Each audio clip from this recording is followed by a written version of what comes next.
জাতীয় সংসদ নির্বাচনের কথা বললে একটা গোষ্ঠী খুব অস্থির হয়ে যাচ্ছে।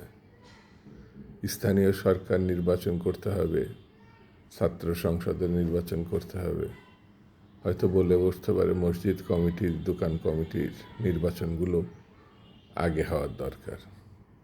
জাতীয় সংসদের নির্বাচন হলে যারা এইসব কথা বলছে তাদের সম্ভাবনা কতটুকু তারা নিজেরাও জানে, দেশবাসীও জানে, তাদের এলাকার মানুষও জানে।